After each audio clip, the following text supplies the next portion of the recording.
are recording. Okay, in this section on medicinal herbs, we're going to be talking about 5 botanicals and poultice preparations. Now, the first herb is life root, also known as the woman's friend, found all over the United States. Here's a picture of the life root herb.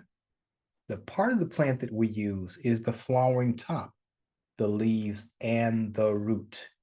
It's collected May through June. It benefits dysmenorrhea, menorrhagia, atonic leukorrhea, prostate enlargement in men, and what they would consider functional irregularities during menopause. Can be prepared as a decoction or a tincture. That's life root.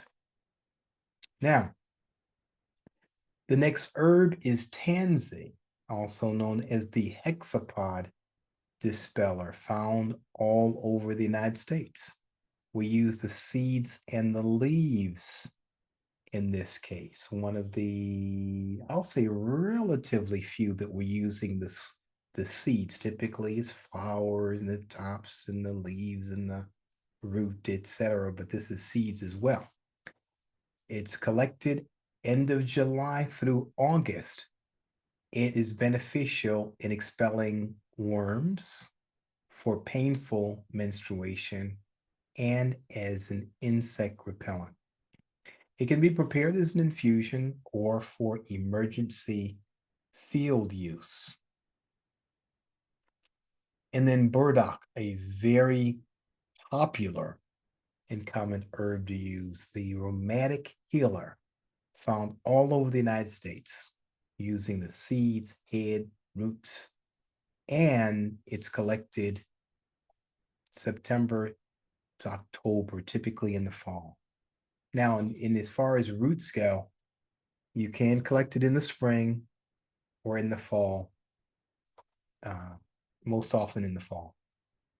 It benefits arthritis and arthritic pain, diseases of the blood to be considered a blood cleanser, for scurvy, for bladder and kidney disorders, cradle cap in children, eczema, boils, and styes.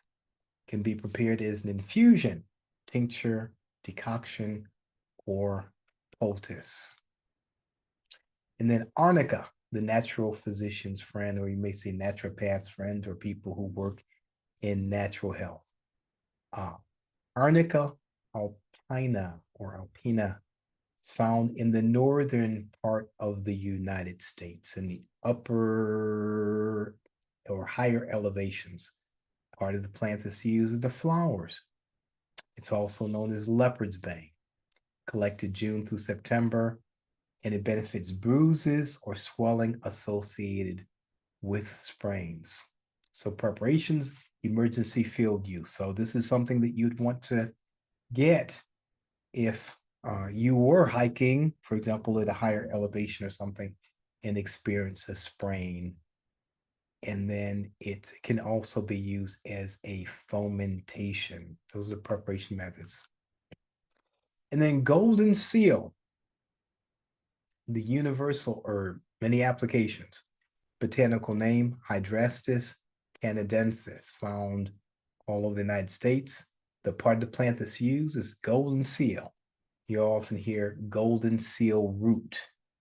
It's orange root, yellow root, brown raspberry, turmeric root, Indian dye, Indian turmeric, different than your standard turmeric. And then it's collected September to October, or in the spring or in the fall. It benefits all mucous membranes and inflammations, vaginitis, cankers, pyorrhea, inflamed uterus and ovaries, gastritis, duodenitis, infant diarrhea, menorrhagia, leukorrhea, dyspepsia, cuts, wounds, sores, and the preparation methods are tinctures, powders, decoctions, or emergency field use. That's golden seal, the universal herb. And then that also brings us to lobelia, referred to as the intelligent plant, Lobelia inflata. Yeah, it's found in the eastern part of the United States primarily, even though it's grown and it's been cultivated elsewhere. The seeds, leaves, stems, and tops of the plants also used. Been called Indian tobacco, collected July through September. It benefits coughs, bronchitis, whooping cough, pneumonia, convulsions, croup, asthma, earache, tetanus, ringworm, boils, painful skin infections, and the preparation methods are primarily tincture, poultice, and infusion. So as you can see, with lobelia, the intelligent plant benefits coughs, bronchitis, whooping cough, pneumonia, croup, okay, asthma. So those are respiratory ailments. So it has a strong affinity and benefit for the respiratory system. Lobelia. Okay. And the first part, you got lobes of the lungs, Lobelia. All right. So that's then that brings us to black cohosh, the hormone balancer. Semicifuga racemosa is a botanical name found primarily in the northeast part of the United States, or indigenous to the northeast part of the United States. The roots, you use the roots of the black cohosh plant, black snake root, and it's got other names, and it's collected July through October. Benefits chorea, epilepsy, high blood pressure, DT, that's deliria tremens, normally associated with alcohol, or detoxing from alcohol, the tremors that people get from as a reaction to alcohol addiction. Asthma, insect bites, whooping cough, stomach pains. It also tones organs in the stomach and digestive system. Okay. Endocarditis, pericarditis, intercostal neuralgia, rheumatic pains. And the preparation methods are as a tea and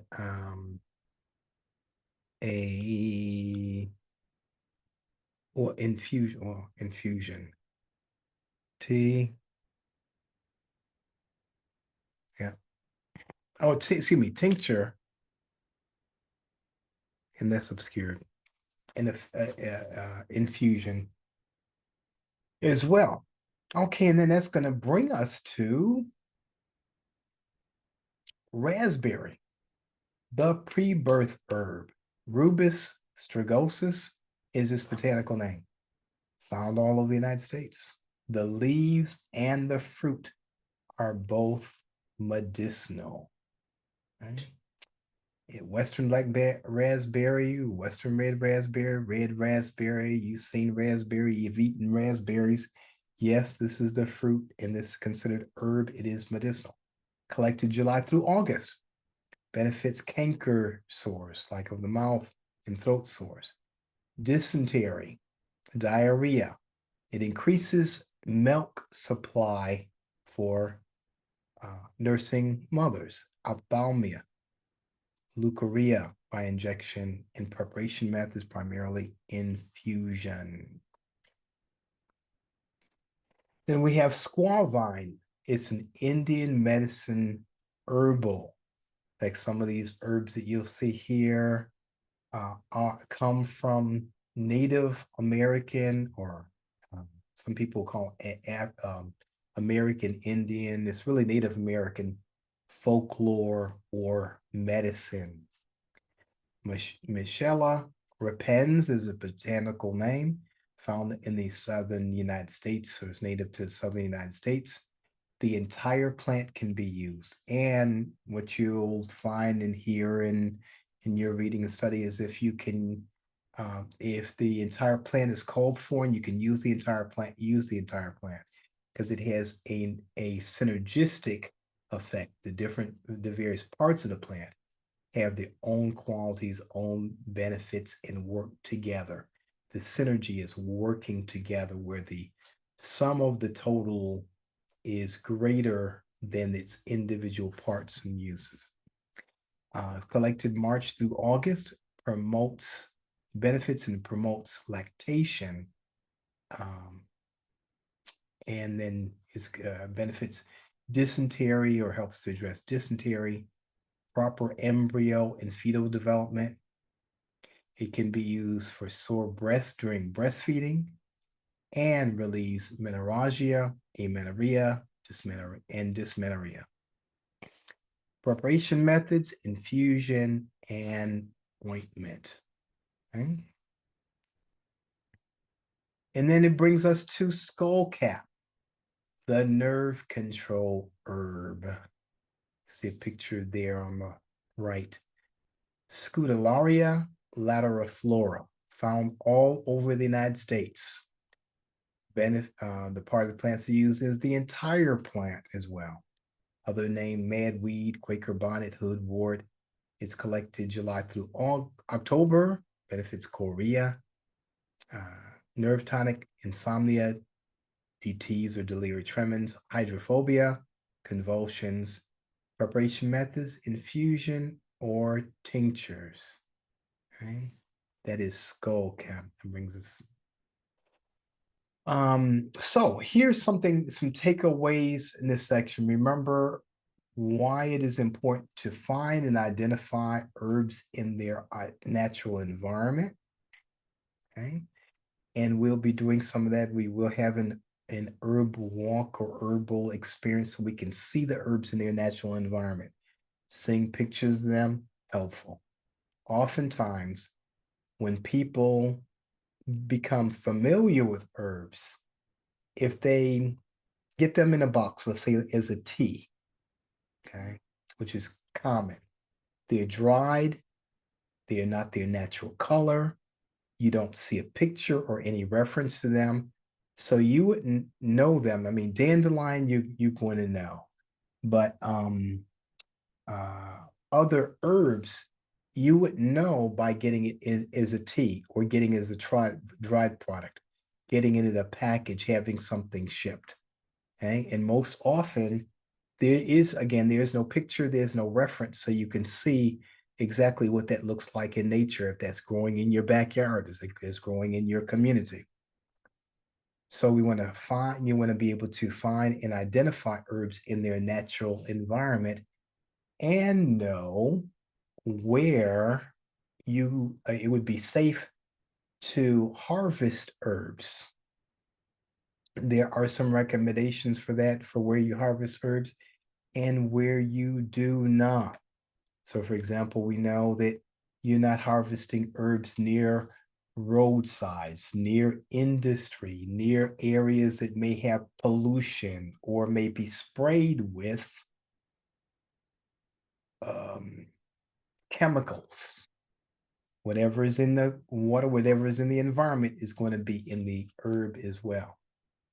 You want to understand how to use herbs for healing and the medicinal purposes. What part of the plant is safe to use, what part of the plant is not. Some parts of the plant may be medicinal and other parts of the plant may be very harmful if used. And it's important to be passionate. I mean, ideally, I'd like to see, and we'd like for you to be passionate about healing and using herbs for the community, for your family. Okay? As you utilize herbs, as we utilize products from nature, we are working in conjunction with nature, and every drug that is used is going through a process and is polluting the environment. So the pharmaceutical companies and the drugs and everything that are manufactured, when you use a botanical product, when you get something that naturally grows from nature, something that our creator considered to be so important that most times we don't have to plant it. Okay, we don't think about that. People are like, oh, these pesky weeds that come back every year, all these dandelions, all this, whatever. Why is it you have to plant some things you have to food? I mean, you have to plant to get food, and these herbs, they're necessary, they're vital, they're resilient. Okay, and that contributes to our health and well-being. They are bioavailable. We come from the earth, they come from the earth. And so the cycle continues. The cycle of life continues. Okay. And then sharing what you have, and we'll learn without this. You're not learning this in any phase of school. No school that I know of is teaching about herbs, not in the United States, maybe elsewhere. So this is it's special, it's important that we learn this not only for ourselves, but for the benefit of others. All right.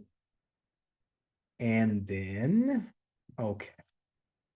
So there we will